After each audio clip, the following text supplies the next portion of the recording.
We move on to Dr. Vijaya Pareddy. And when I was looking up some of the data at the CDC website and also the NIMH website, I was shocked to learn the suicide is the second most cause for people dying between in the adolescent age specifically, right? So I think it's very important that we hear from this expert who has spent her life lobbying for removing stigma and also removing disparities. Dr. Pareddy. Thank you, Dr. Bala, and Namaskaram, Sadhguru.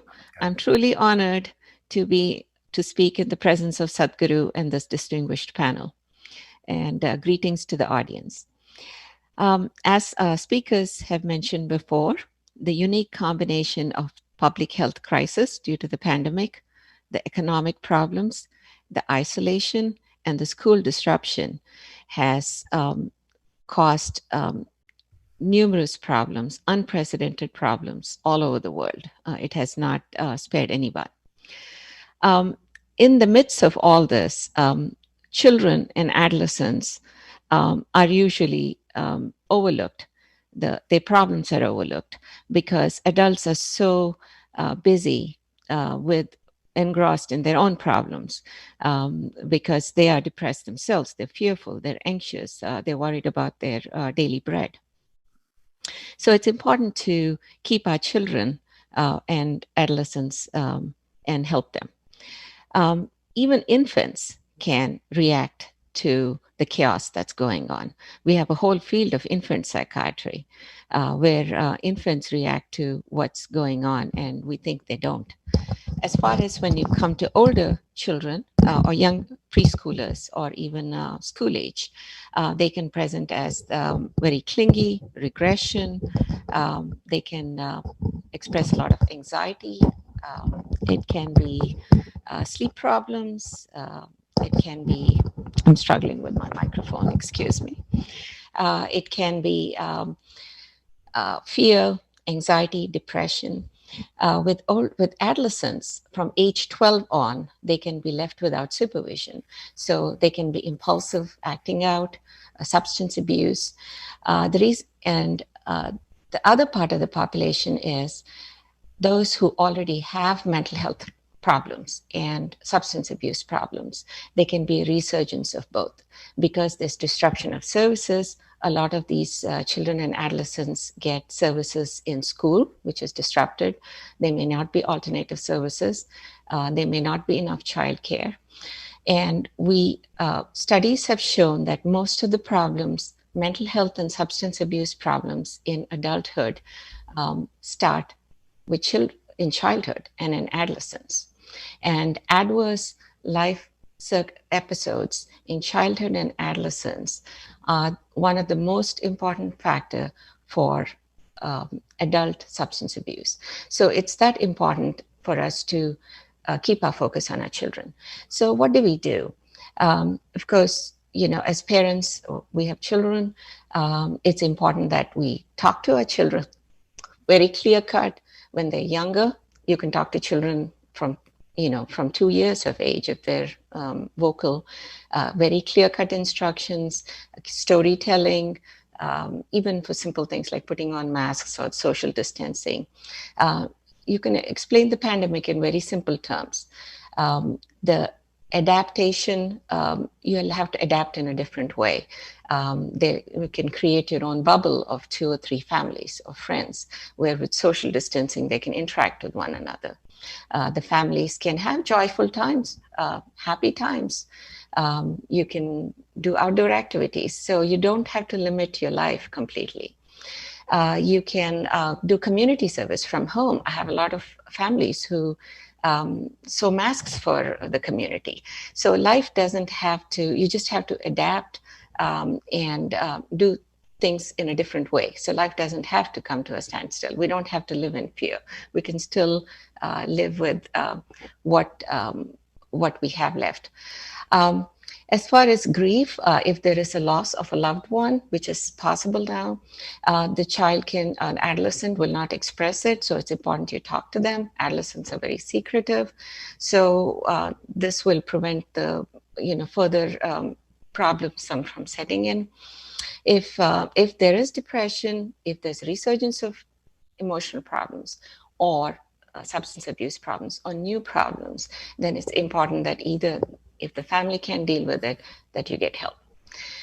Now, in what I have seen, as Sadhguru has mentioned, um, I live in the deep south, and almost every patient I see now, adult, child, even teenager, ask me about yoga, meditation, breathing. So there is a tremendous movement to look inward, that it's not just, they're not just looking for this pill or an external fix, which is a huge movement. Something I've tried all these years, suddenly they're so receptive to it. And of course, they want to start with very simple meditative techniques and simple looking inward. And so that's been, we were talking about compliance, and I think the pandemic has brought on the compliance. I just want to touch a little bit on, since that's my passion, individuals with developmental disabilities. Major individuals with developmental disabilities is autism and intellectual disability. It can be mild, moderate, or severe. And some majority of them live in their homes with their parents, and there's a certain population that live in group homes. And this population is having many more problems because autistic individuals are anxious, they want a certain regimen, they're rigid in certain ways. And with individuals with intellectual disability, they may have adaptive and social skills, but cognitively there are limitations. But as Sadhguru mentioned, individuals with intellectual disability, even with IQ of 20, can be gainfully employed if we open our hearts and our minds to it. And the reason it is a challenge with this population is about 50% of them have medical and mental health problems.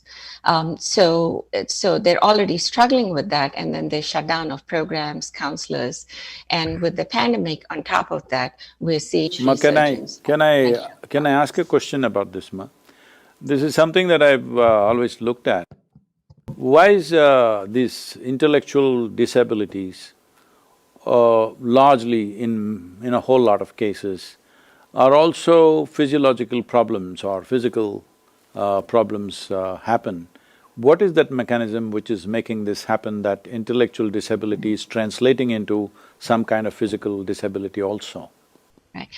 Inherently, there are a lot of them have they have weakened immune systems. That's what studies have shown, and they seem to have a lot of congenital defects, whether it's asthma or cardiac disease or allergies, multiple. So it weakens them medically.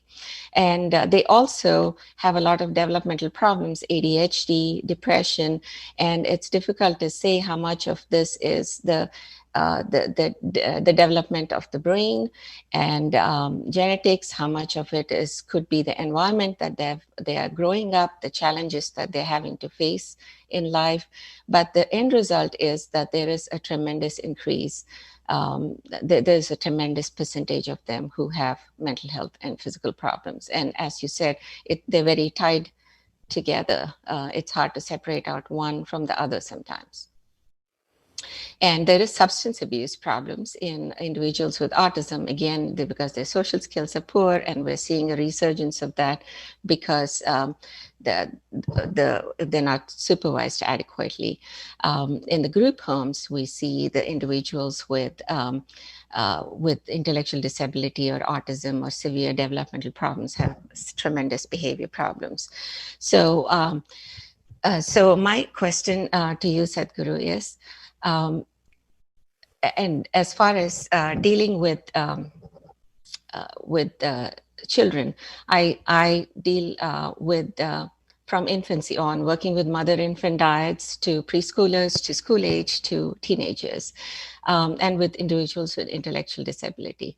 What would you recommend for as far as yoga, meditation, and breathing exercises, which go together, I know, for individuals with intellectual disability and autism, and for children as young as possible? As you very well know that this is not just one category. Intellectual disability does not fall under one category. Each individual in that is a separate category by themselves. There are some who are able to take instructions, there are some who are physically able to do certain things that we tell them. There are many who cannot take instructions, or even if they can take, they're unable to do any of those things. So these aspects are there. Thousands of such cases like this have come to me, but generally what I found was initially we have attempted to do certain things. But I would say, just to give some kind of a context, I'm saying, let's say a person who is considered to be intellectually normal, physically normal kind of person, let's say if I can teach something to that person in 1 hour, this may take 100, 200 hours. So the question is always about creating such dedicated people who were willing to spend that much time on one individual. Now if a normal intellectual person comes, I can put 1,000 people here and teach all of them that same thing in 1 hour. But now if such people come, maybe I'll have to take only 3 or 4 people and then work with them continuously. So we always found it is very, very challenging, so we came up with another alternative for autistic children. I don't have all the medical study things off the cuff, but I can send it to you, you can look at it and contact our doctor who works with this. So when I realized that a whole lot of them are not able to perceive the instruction or translate the perceived instruction into action for whatever their disability is, then we came up with what is called as a Kleshanashana process. It is a simple… a practice. See, this is something that people have not understood. Yogic practices are there for those who are capable of practicing. That also, as I said, every human being is in a different level of intellectual capability or disability, each one of us. So, what you can teach to one person, another person may not be able to comprehend and practice the same thing. It will take many years for them to come to that place. Some, right away I may teach them something today, but another person will take 2 years of experience before they come to be able to perceive that. If you teach that dimension to them when they are not ready, it will not only go waste, it is also possible if they simply do it with force, they can even cause damage to themselves. So this is very calibrated kind of process. So there is another dimension to yoga, which is ritualistic. Yoga is purely about inner experience. It is not a religious process. When I use the word ritual, it unfortunately gets connected to, a religious process. But I would say all of us brush our teeth in the morning. It's a ritual that we have taken up in our life, that we have to brush our teeth in the morning. There are some people who are not taking up such ritual. It has its consequences, everybody knows this. From another time, if you look a few generations ago, that was the situation, and today it's very different. So we took up that ritual and it works. So we developed certain rituals with which those who are completely incapable of taking instructions or they're not able to translate the instructions into action within themselves, even if you teach the same thing every day, they will do something else, some of the children. So after seeing this, we developed some simple rituals that we perform for them. And this is a totally unexpected result. We did not expect such a result. We did this with a certain intent, but the results that came out are quite absolutely amazing and impressive. I don't have all the results, but autistic children have responded to these rituals in a very, very positive way. So, translating a practice that you could do from within so that somebody else can do it to you from outside is one possibility. But once again, because you can't categorize all of them in one category, you can't put all of them in one basket, there is an issue about that also, but it could be done reasonably well. We could categorize them into 4 or 5 segments and try to apply a certain type of ritual to them, and it will make a difference. So having said that, well, I feel the most important thing for a child who has come with such a intellectual disability is a more accepting society. That is what is key to all this.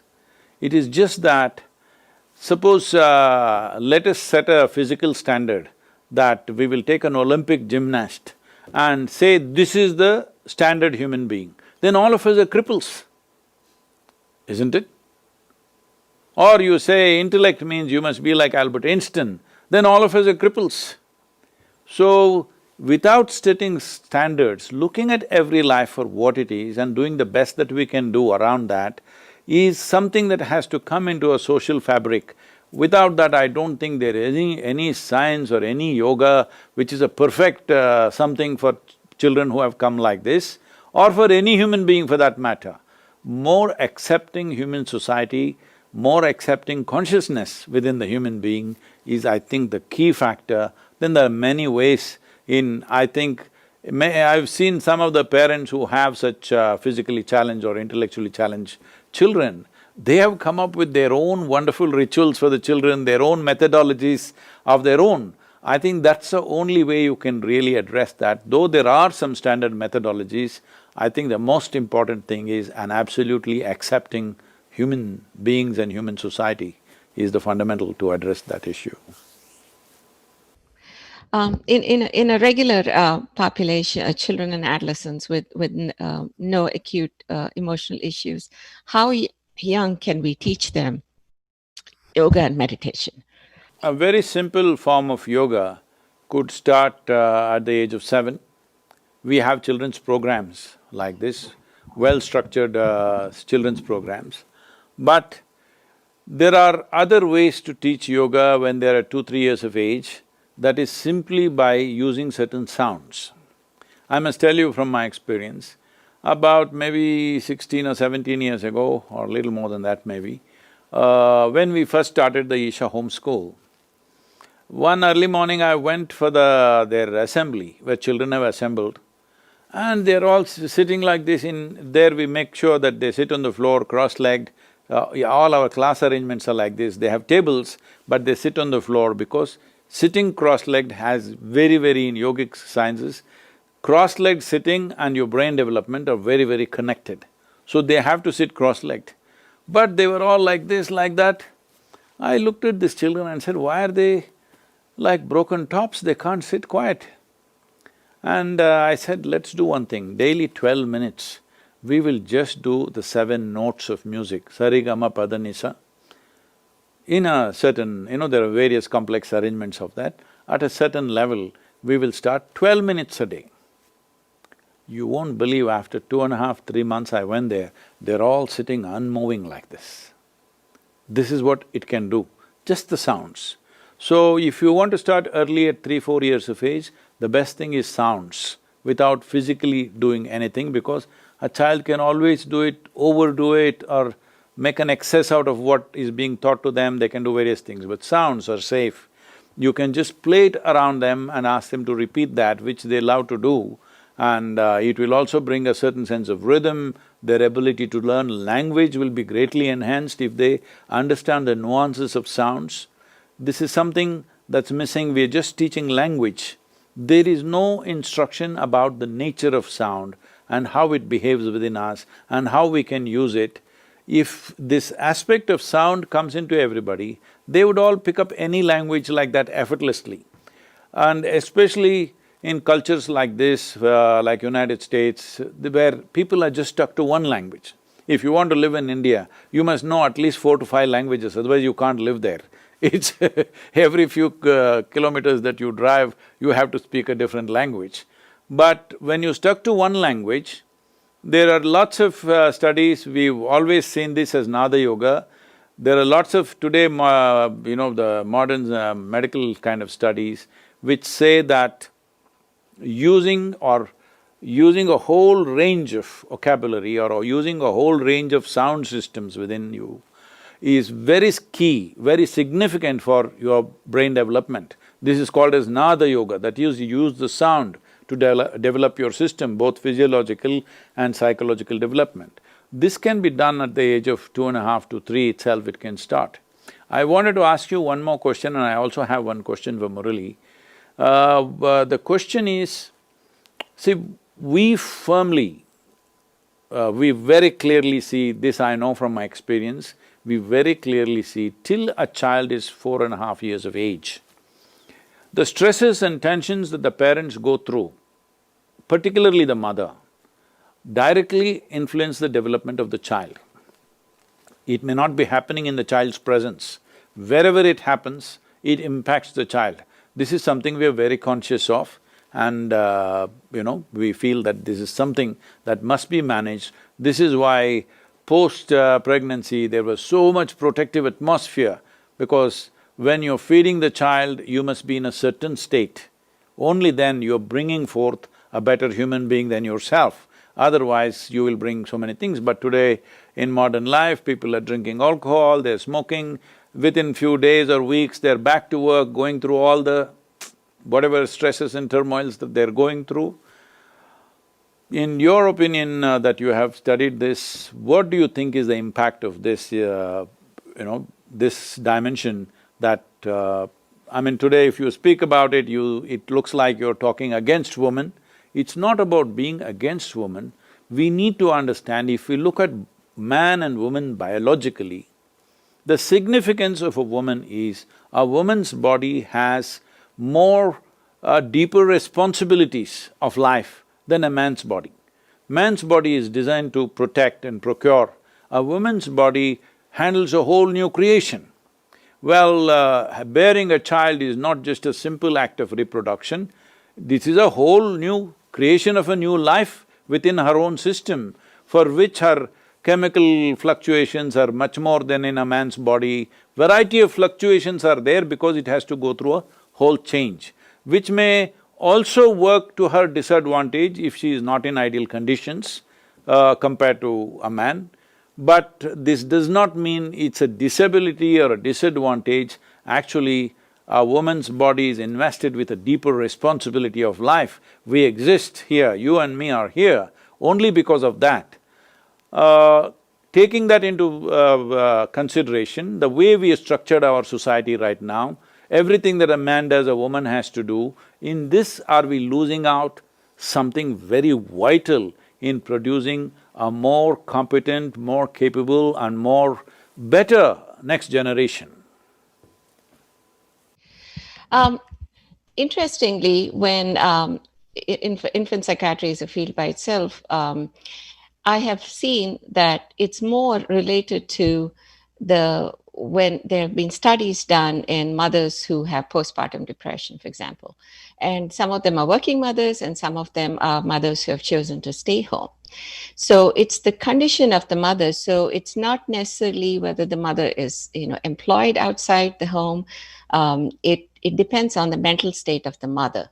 And you can have severe postpartum depression with a mother who is just home with the baby and with the toddler. And what they've shown is when the mother has severe postpartum depression or substance abuse or any other problem which can happen anywhere in the world, the infant can actually even regress. The milestones of the toddler, especially the infant before 1 year of age, can regress. And if intervention is not done in time, the regressed milestones can become permanent. We've seen infants who were like 10 months, 12 months of age regress to about 6 months. And when intervention was not done in time, the delay stayed on. So I would say, it is important to keep in mind the mental status of the mother and the father. Now that the father is, there are postpartum depressions in the father also now, with the modern society moving so fast, and which was overlooked in the past. Maybe it was there in the past, but like you said, they were surrounded by grandparents and great-grandparents. So I think it's more than the fastness, what the society does to the mother and the father now is important, regardless of where they work or where they are. Yes, I did not mean to say only because mother is going to work.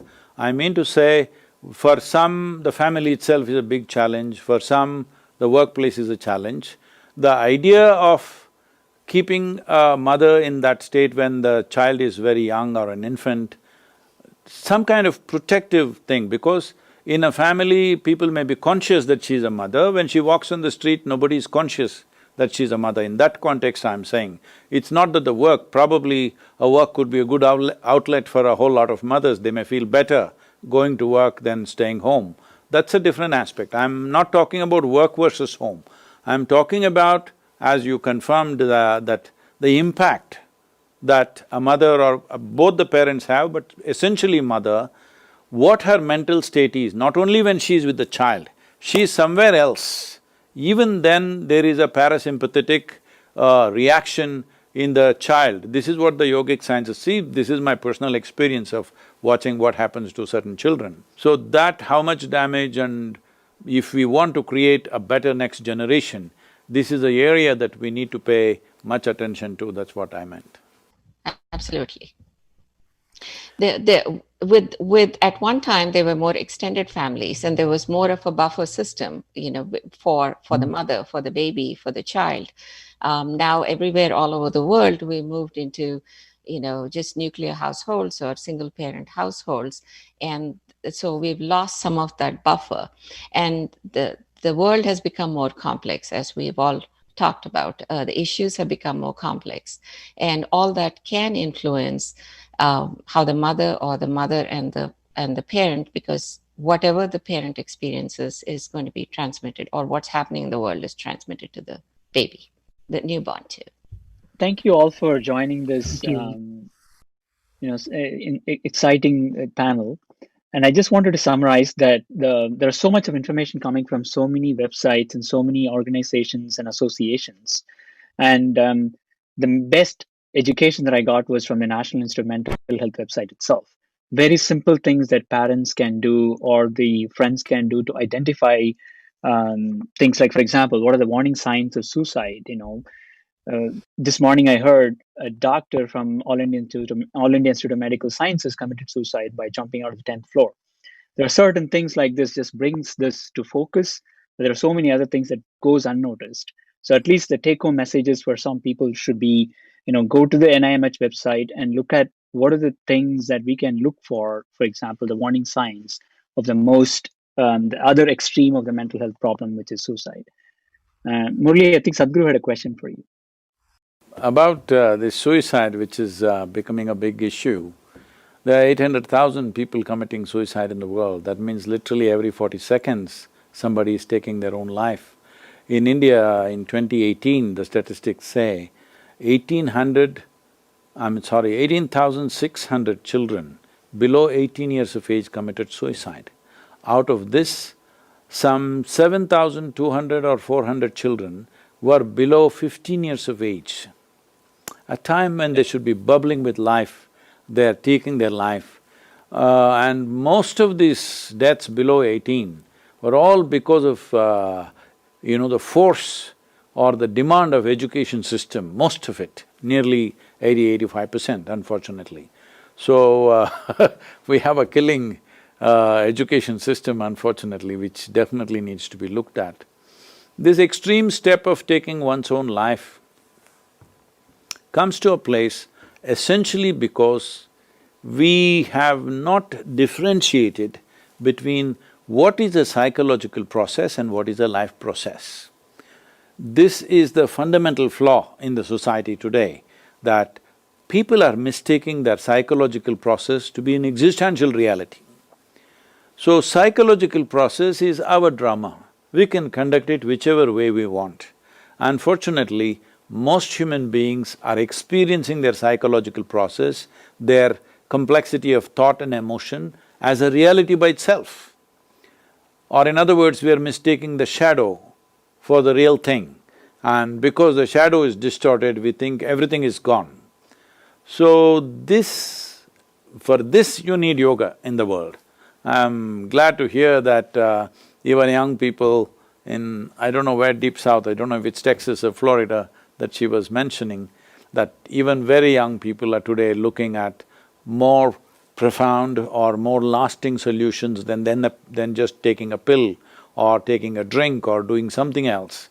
Well, that is a good sign, But it's unfortunate it takes a pandemic for people to see that we need to do something about our lives. But whichever way it comes, I think we must make use of it now, particularly for children, teenagers, to set up a more healthy existence for themselves, more healthy psychological existence. If this has to happen, a distinction between what is psychological and what is existential has to arise within oneself. Murali, you were saying something about cellular age. I would like to understand, how do you measure cellular age apart from the chronological age of a person? It's a great question. We don't have a perfect answer. I think what I was mentioning was using brain scans. They were able to look at shrinkage of the brain and slow the rate of age-related brain shrinkage. So those studies that I mentioned describing the effects of yoga on the brain were not looking at cellular aging as much as they were looking at the size and shape of specific structures in the brain, like the frontal lobe, like the hippocampus that's involved in memory, etc. The way to measure cellular age, of course, is there's a few different ways. One is you can look at telomeres, which are kind of like the shoelaces that keep our chromosomes intact. And there's some specific enzymes related to the telomeres that change with aging. And some people have shown, again, that meditation, mindfulness, those kinds of practices can slow aging at that level of the telomeres. So they can keep the telomeres from breaking up, from getting sort of frazzled at their ends, etc. You can also look at, physiological indices of aging, such as muscle strength, hearing, vision. You can look at cardiovascular function, lung capacity, gait, and balance. So there are some accepted 10 or 12 physiological indices of aging. And you can see if these indices of aging, for example, change with exercise or change with yoga. But we don't have a perfect biological cellular clock. You can't go to a lab test and say, I want to know what is my cellular age as opposed to my chronological age. There is no such test as far as I know. I happen to… We had one. I happened to meet a German doctor who had all kinds of a house full of gadgets, all kinds of things. I don't know what he checked in me because I was kind of obligated to go there. I didn't want to be there. And he did all these tests, and after 3 days of study, he gave me a report saying, my cellular age is 25.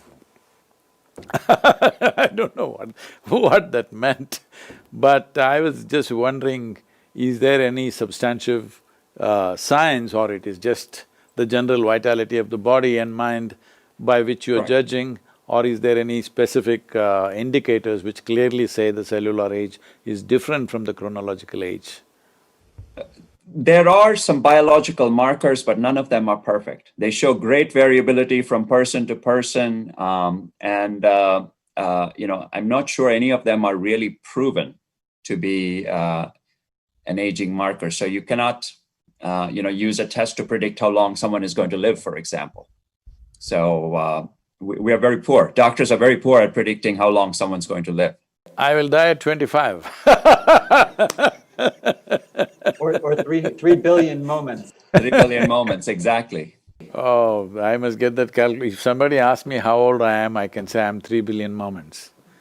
Please update me every week, David. What is the number of moments so that I can tell them the exact age? I could add one thing to that, at least what the data says about how meditation is affecting those brain scans, the morphology of the brain, because we know that it atrophies after age 21. All of our brains atrophy, unfortunately. But there's been about 80 different studies that focus on the actual structure of the brain and in relation to meditation practice. And looking at those correlations, the specific areas of the brain that Murali also mentioned, the hippocampus and parts of the frontal lobe, are seemingly protected by meditation practice. So when you look at the meditators' brains, the more one meditates, the more formal meditation that is reported on a cushion, the less atrophy you see in specific regions of the brain that are active while you're meditating. So those areas that are responsive for, say, higher order cognition or meta awareness, awareness of awareness, or body awareness, in terms of better awareness of what's happening in the body. Those are the areas like the frontal polar cortex and an area called the insula are very sensitive to the practice of meditation, apparently, that not only active while you're meditating, but the meditation appears to be associated with protecting the atrophy of those specific regions. If I can say something about this, see, the English word meditation does not define anything. So, right now, tell me if I'm wrong, from whatever I had some conversations with, there is a Sardar doctor, in Harvard Medical Center, what's his name? Sadhguru Singh. When I spoke to him, I understood largely most of the studies that has been done on meditation has been done on Buddhist monks. We need to understand that in the yogic culture, what we teach to monks and what we teach to other people are very different. There are certain types of meditations which only settle you down, settle you down, settle you down into deeper and deeper states of, we call this stillness. That is the purpose of that. There are other types of meditations which bring a combination of both stillness and dynamism within you.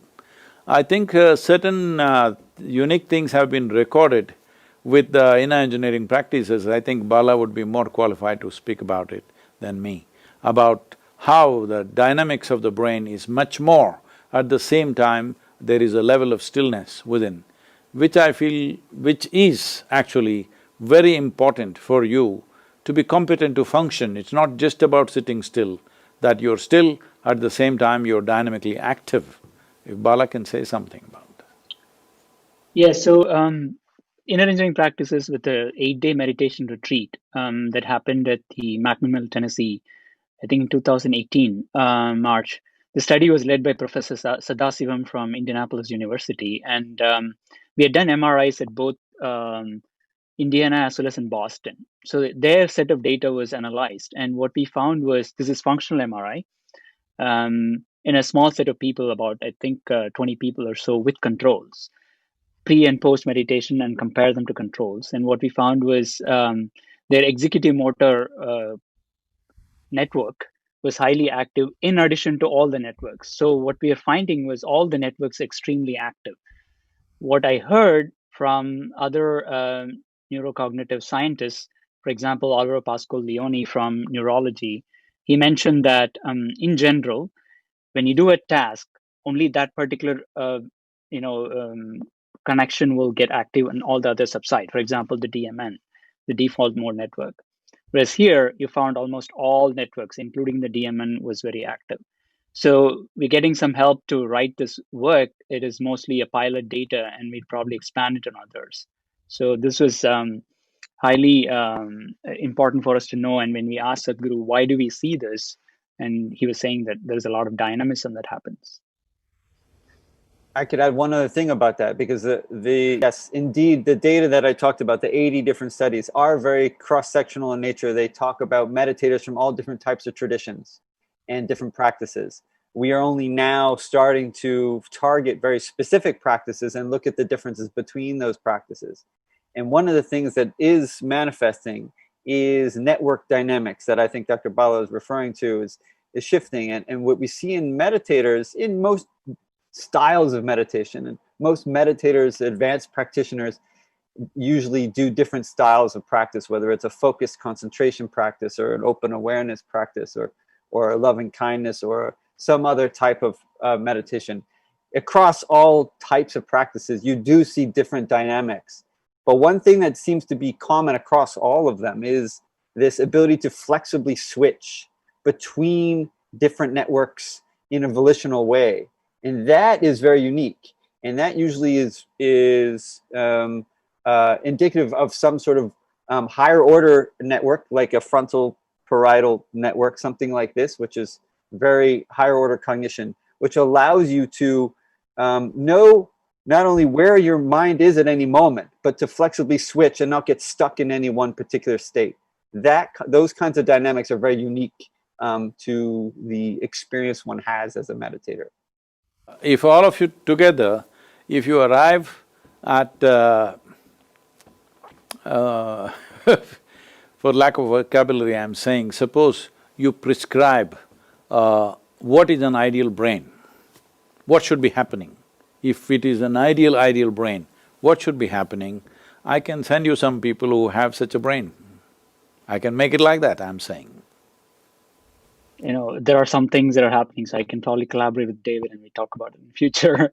They're trying to develop a center, and probably which will be much more. As David mentioned, every aspect of brain activity can be volitional.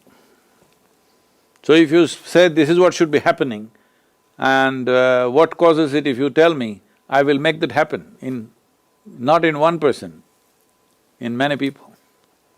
That's wonderful. That's the unique aspect of meditators who have advanced practice, to be able to volitionally move between states, because most of us is fluctuating all over, and it's hard to capture what the brain state specifically during meditation really looks like, because even most meditators are fluctuating at all times. So you're taking a snapshot and it's an average of what's happening.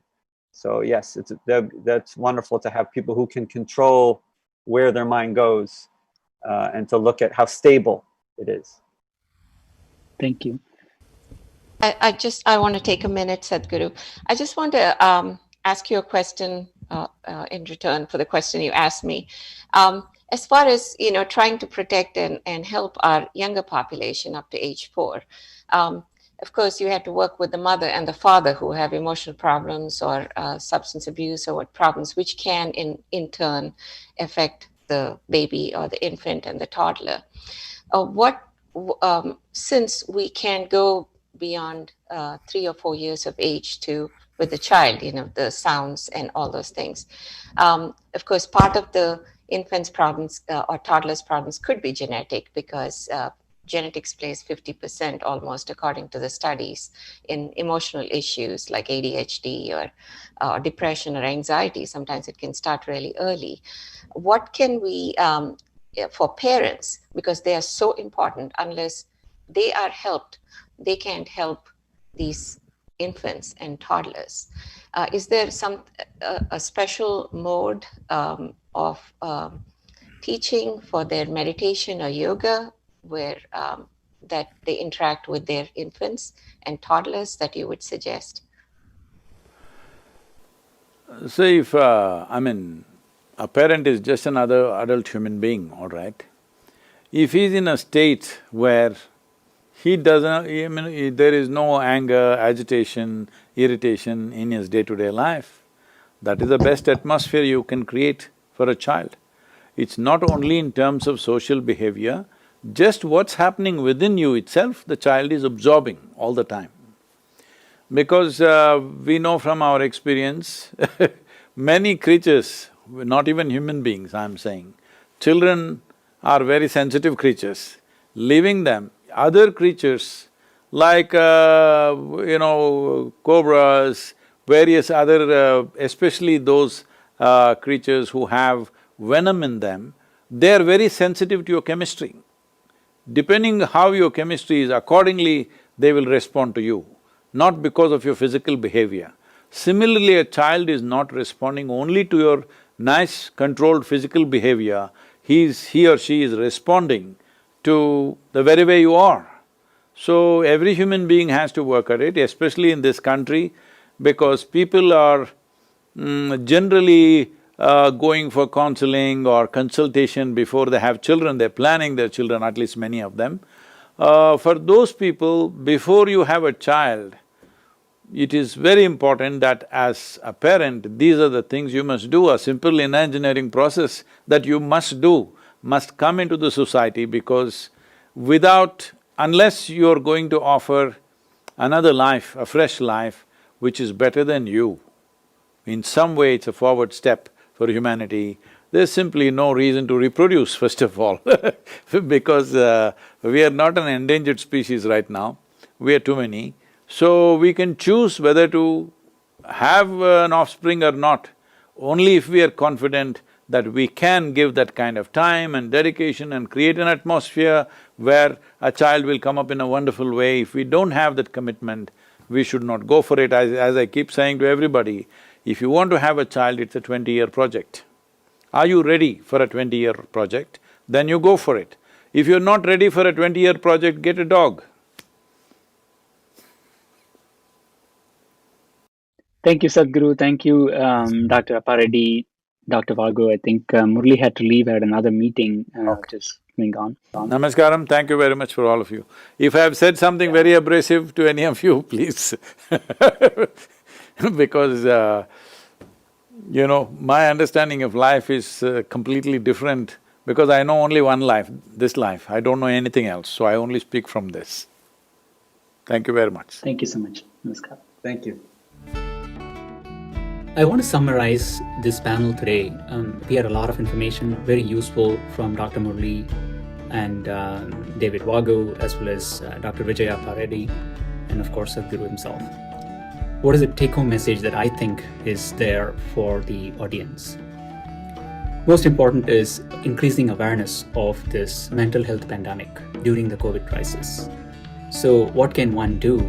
Some of the simple things that the National Institute of Mental Health recommends or try to avoid alcohol and drugs, 30 minutes a day of exercise, wellness programs, staying connected, seeking help, suicidepreventionlifeline.org are most important. Dr. Murli aptly pointed out that decreasing resources at the same time increasing inventions, things like telehealth, public mental health like NYC Well, personalized data use for suicide risk prediction, and moving the care to primary health. All this probably will provide much more support for the public. Most important thing that I thought that people might want to look into is how do you recognize or what are the warning signs of suicide? For example, how they talk, how they feel, or when they change their behavior, how do we identify them? When they talk, things like wanting to die, great guilt or shame, being a burden to others. What they feel when they express it, things like emptiness, hopelessness, sad or unbearable pain. Changing behavior, when you see things like making plans and mood swings, they should caution you, and probably we should watch out for these signs of suicide for people surrounding us. Those with serious mental health issues and or those with symptoms that disrupt their day-to-day activities lasting for more than 2 weeks should seek professional mental health help. Yoga, that has been around for thousands of years, offers a long-term and a holistic solution to lead a stress-free and a joyful life. Thank you.